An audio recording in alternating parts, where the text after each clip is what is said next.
Hello everyone and welcome to Leaders Talk. I'm your host Swarnika Potwal and today we have with us Dr. Lakshmi Mohan, Director of ITM Business School Kharghar. How are you, ma'am? I'm fine. Thank you, Swarnika. Thank you, Dr. Gautam, for inviting me for this talk show.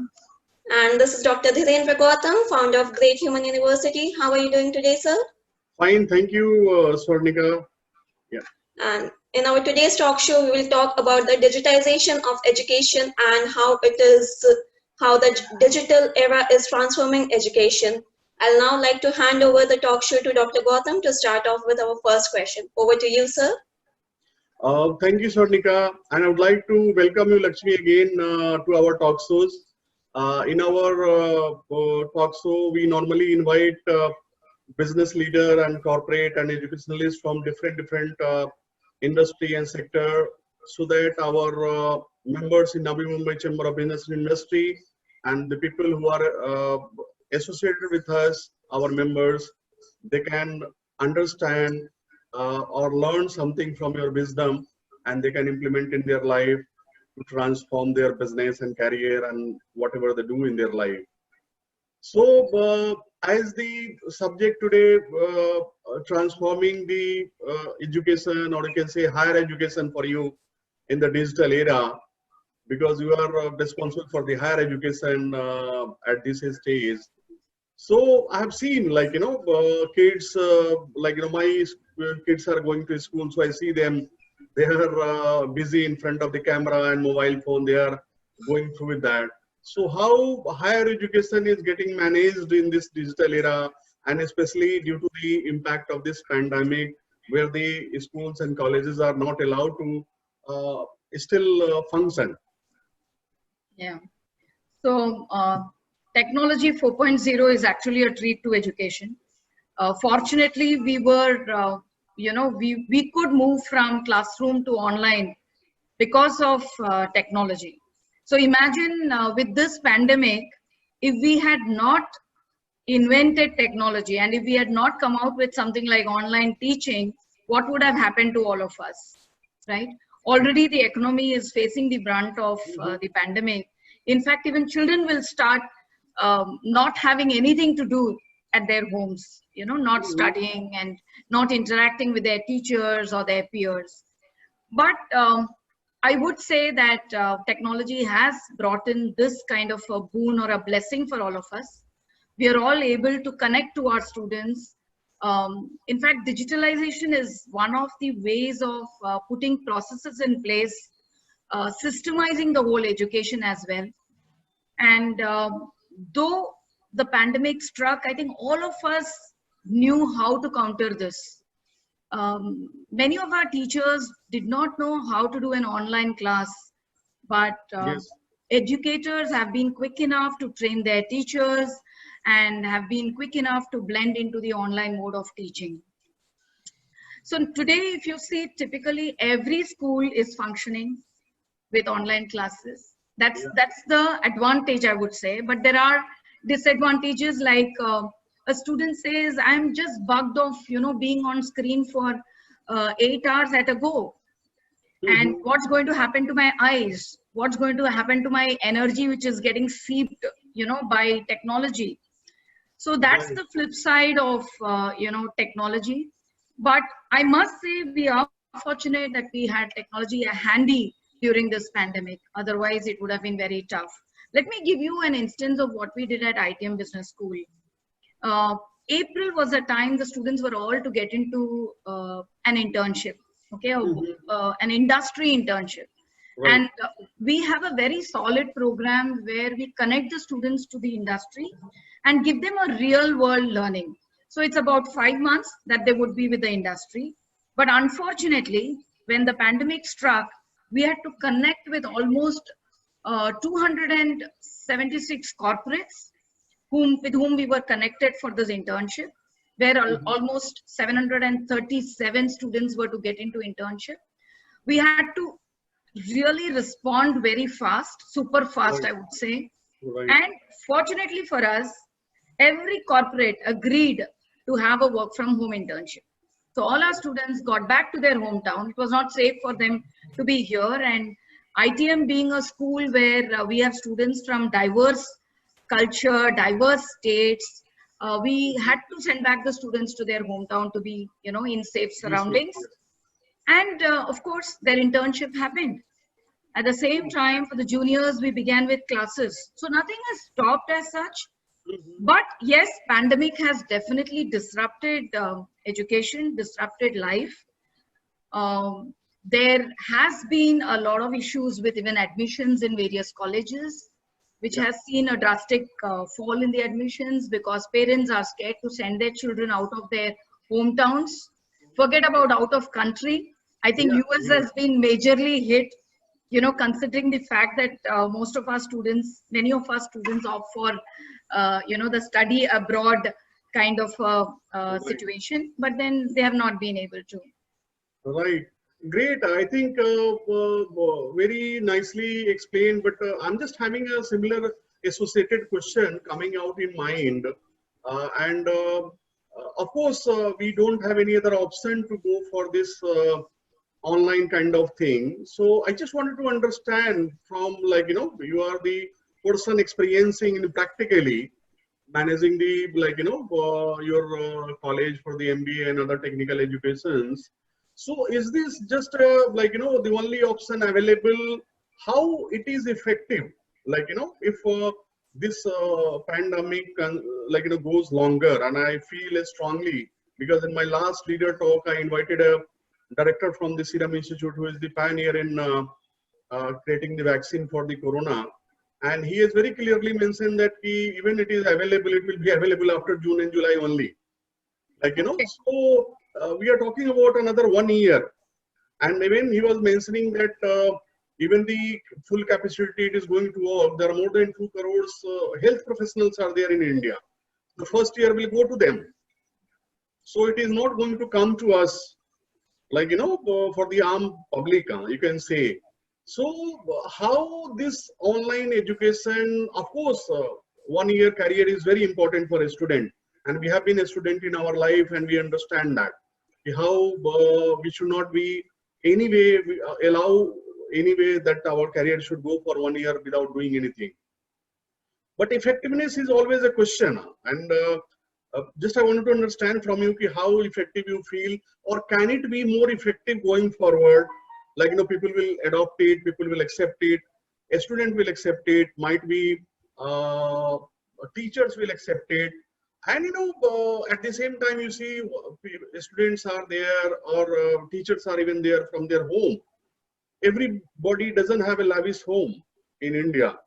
So, like, even you can see the city like Mumbai, where the homes are smaller, apartments are smaller, and 2 to 3 and 4 people are going to stay in the house.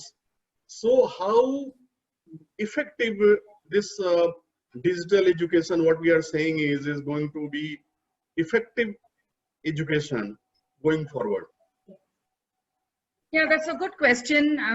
And all of us, of course, are grappling with this question, but the only solution is a hybrid model Yeah, where you are ready for offline as well as online. A combination of the model is what can help in education. true. And I think that's what this pandemic has taught us. All of us are now geared up for classroom learning with proper sanitization, with the temperature checks and everything possible to keep the campus safe, where we can have an offline mode of teaching. At the same time, we continue with online. So typically for us, where the strength is large in terms of students, what we have decided is part of our students would be, say, in a classroom, if there are 60 students, 30 of them would be in the campus, 30 of them would avail the learning from a video camera, which will shoot the whole class. Right. And this would go alternative so that the students also are able to come to campus and connect with their professors. Hmm. This at the same time has doubled our work. Yeah. So when I am teaching a class, I have to do, sometimes an online class as well as an offline class. So my number of sessions, number of teaching hours has also doubled. Yeah. That is Um, true. Right. But at the same time, you know, though we say technology is king and technology has immense power, you know, coming with the coming of the 4.0 in the in the education revolution, what I would say, technology cannot replace Guruji.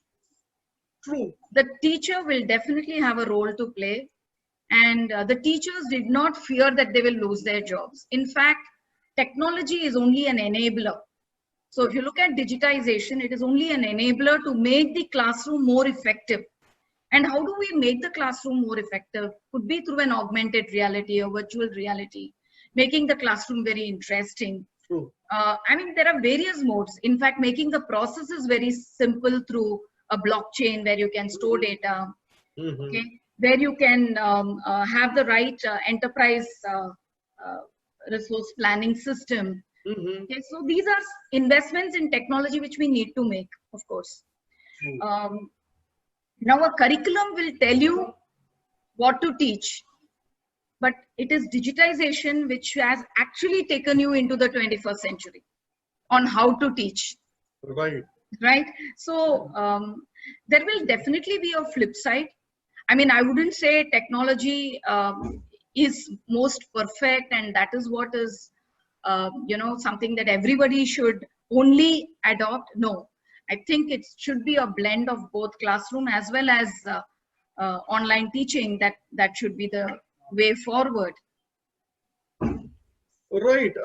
Great. I think what you have mentioned is very true that the hybrid model has to be adopted, and the comfort of the teachers or the students also has to be seen.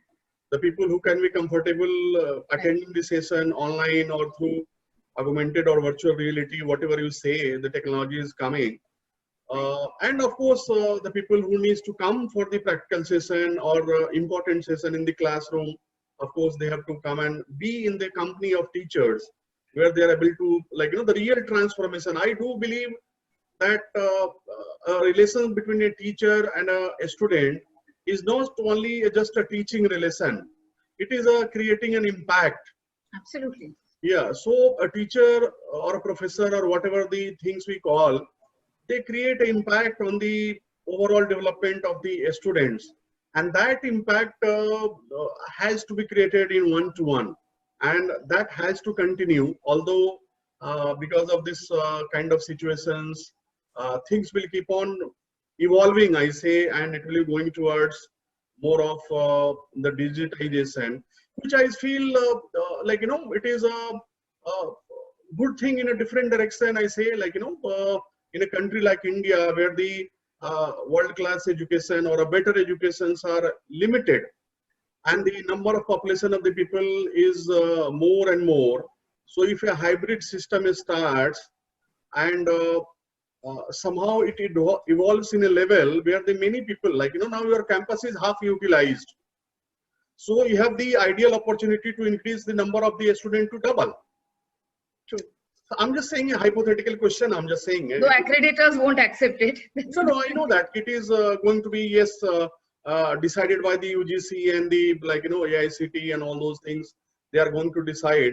So my next question was relating to that only. The new education policy, which is came in 2020, they have given many kind of guidelines, which is, I feel, considering the fact of the impact of this pandemic also. Other than whatever the loopholes were there in the Indian education system, they have tried to resolve that. Like, you have the, like, your credibility never Yes. lost there. One of the things are there. So if this kind of impact happens and somebody won't want to continue for the education, you won't have to start again from the beginning. You can start from wherever you left. And I was giving one example. So how you feel going forward, the coming of the new education policy is going to impact the higher education, especially in India, and it is going to, like, beneficial, a win-win situation for students also, and the professors and institutions also. Yeah. So the new education policy is undoubtedly brought in a lot of changes which are good for the education scenario. undoubtedly it is going to be a great change maker for the education system.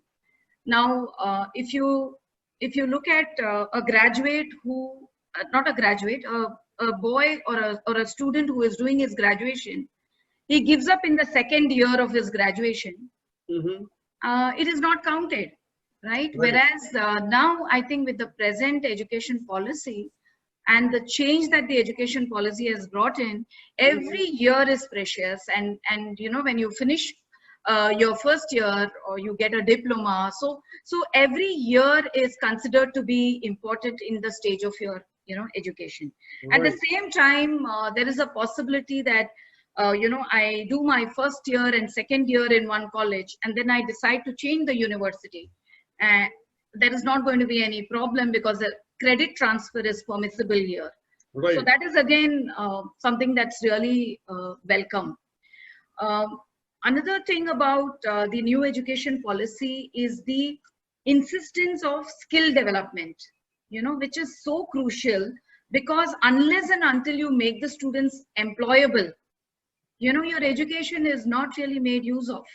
Right. You are an engineer, and if you have no idea about you know, what are the parts in the automobile, if you're an automobile Mm-hmm. engineer, you open the you know, car, and you've not never seen the parts except in the textbook, it does True. not make sense. So there is a lot of you know, experiential learning, the live projects, the kind of real world learning that's going to come up with new education policy is going to bring a lot of changes even in the quality of education. Mm-hmm. So I can actually see the quality, the process, everything is going to go through a dramatic or a drastic dynamic change. Right. It will also be good for professors, because I think what the new education policy calls for is, you know, an understanding of the domain that also includes having worked in that domain, you know, True. in an industry, and then moving into teaching that particular subject. True. So I think the new education policy is unless of course there's a lot of difference between planning and execution, Right. Right. and there is a lot of distance, I would say, between planning and execution. So True. it all depends on how seamlessly this is executed. There, Yeah. you know, the taste of the pudding, the way the pudding is cooked also depends on the taste. So we have to see how it is going to be. Right. I don't know. Very nicely you said, ma'am. Like, you know, this is going to be evolve again in future, and we'll see how it is going to be showing the result and which direction it is going to be. Like, you know, getting the shape and taking the shape. And of course, but it has a lot of his own liberty. One of the things which is coming in my mind, like, you know, India, I always mention in my research, like, you know, around 1.25 CR people are taking birth every year, Yeah, and true. around 1 crore people are graduating in India every year. And you can see in India, maximum number of engineers, maximum number of MBAs are getting produced. And it has been criticized also, like, you know, the education systems are creating the people who are 50% of the people you see in the newspapers are not employable. I'm not raising the question to anybody because you come from a education and institution, so I just thought of asking this question. Like, you know, where technical education and technical know-how of not only the student but the teachers are also going to be very key in the new education system. Two questions coming in my mind at this stage, compared to like, you know, you see go in Europe, especially in London or America, you see only 10% of the local students are there. True. The European people, the American people, very only 10% people they do for higher study. On the contrary, if it is allowed, 99.9% Indian will go for the higher study. If they can afford, that is also one of the things. So how it is going to be seen? It is going to be more capable people than the more mass people coming it out and becoming qualified through the higher education, or there will be people who will be opting the technical like, capability at the beginning of the career, like, what diploma system has been introduced to our new education policy. It is already in USA, where, like, you do first year you are diploma, then you do second or third year you are kind of a degree, and then you are, like, next professional kind of certification, like, still it is going to be. So my only question was there ki if the creation of quality people in the market is the key focus, like, rather than just qualified capable people should come in the market through the educational institutions or the technical institutions. How you see it is in this aspect, that is still the number of people are going to remain the same, or it will be impacting the overall people enrolling for the higher education, and the quality peoples are going to come out. How you see, like, from a managing educational institution from that perspective? I think NEP is also bringing in a lot of inclusivity. Yeah. In the sense, students can go for online education. Mm-hmm. If they have started working and they're not able to spend time for full-time education, they can go for online education. The value for online education has also increased. We can also see the formation of cluster university. Okay, Mm-hmm. though in a very, very limited manner. Somewhere in 2016, we had this cluster university at Jammu, where you can actually bring together all the facilities. Mm-hmm. So you are reducing the cost of your fees. Right. So it becomes easy for you to make education available for people. So I think we are also coming to a stage where we are going to give them different financial models. Mm-hmm. Okay, so Right. education maybe 10 lakhs or 20 lakhs, and at the same time it would be as reasonably priced as maybe 1,000 rupees. So True. we can see a different buckets available for students to take up. So Right. the opportunity for education is going to definitely increase. Mm-hmm. And at the same time, I feel there will be a drastic change in the quality. You will find a lot of options for students to maybe start with engineering and then move into arts. So True. nobody is going to stop you from doing that in the Right. scenario where national education policy has put in the framework, Right. right? So that kind of change can happen. So I do 2 years of engineering and I feel I'm not cut for this. I'm Yeah. cut for something like a master's in arts or a Right. bachelor's in arts. I can always move into that area. So you are actually looking at multiple skills, Mm-hmm. multiple learning opportunities at the Right. same time. So that's what I see can actually improve the quality, improve Right. accessibility, Mm-hmm. and also I think making the processes a little more streamlined. Right. Very, very great. Like, you were mentioning about that, the freedom of choosing the, like, I say it is a kind of your passion. Like, a lot of people after becoming an engineer or a chartered accountant or something like that, they realize that, okay, I would have studied psychology, like, or I would have read somewhere Sanskrit. So now no university will allow to take admission in the masters around anywhere unless you are a graduate from that subject. Like, but now the people has the freedom to pursue their passion, I see, and probably able to create a long-term profession or a career from their passion itself, which is a nice opportunity. I think the last question I would like to ask you, the another like, news what we are hearing, that of course government is going to allow some foreign university, although they are already present in indirect ways through the tie-ups, but a lot of foreign universities are eyeing in the market, Indian market, and a lot of people, they are ready to, like, looking forward for exploring their possibility, how they can create the Indian education system and how we can part of that. So my question would be like that, how Indian institutions are geared up, how they are prepared themselves, that if and we cannot stop that longer, like, it might, you can stop for another 2 years, 3 years, 4 years, but it has to, it is going to be happening, like, the way globalization is happening, like, people's are, and I think on another way, I feel the number of students who go to foreign, just to study, the kind of money, Indian money goes to the foreign land. I think it will be better if they come in India and they start operating. At least they are going to create the employment and opportunity and pay the taxes in the Indian government.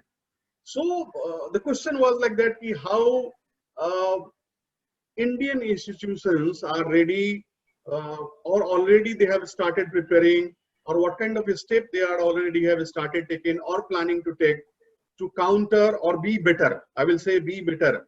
How we can be better than those peoples. So all the educational institutions will gear up for quality, considering the framework of the National Education Policy. And we will also find many of them closing their shops, I would say. If they have not been able to maintain quality, I think it will be right for them to shut their institution instead of creating peril for themselves and for the students as well. So, so we will definitely see this change happening. And with already mushrooming of institutions, I think the challenge is already seen by institutions, and they have to gear up. Also understanding that students today are very aware, and they know which institution will give them what kind of quality, what kind of opportunity. Right. So today, if a student joins an ITM business school, I know he has done his complete research. He's a planned student. He has given his entrance test. And then he decides on the institution after thoroughly searching for whether this institution can give him that, the employability skills, and will also bring the right companies on campus for opportunities. Right. So students are very, very particular about these things. And I think with the kind of awareness that's happening, in our country, there is a realization that educational institutions have to improve their quality.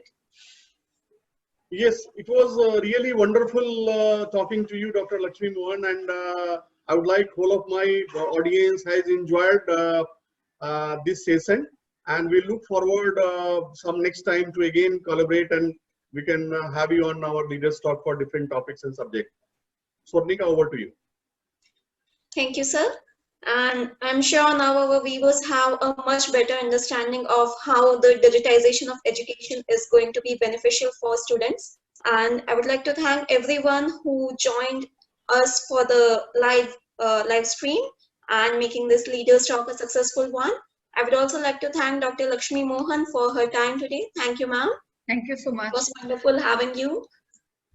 And we'll meet again soon with another important topic and another corporate leader as guest to guide you. Stay connected with Great Human University and Navi Mumbai Chamber of Business and Industries to get updates about our upcoming shows. Thank you for watching. Thank you, Dr. Gautam, and thank you, Swarnika. Thank you, ma'am. Thank you so much. Thank you.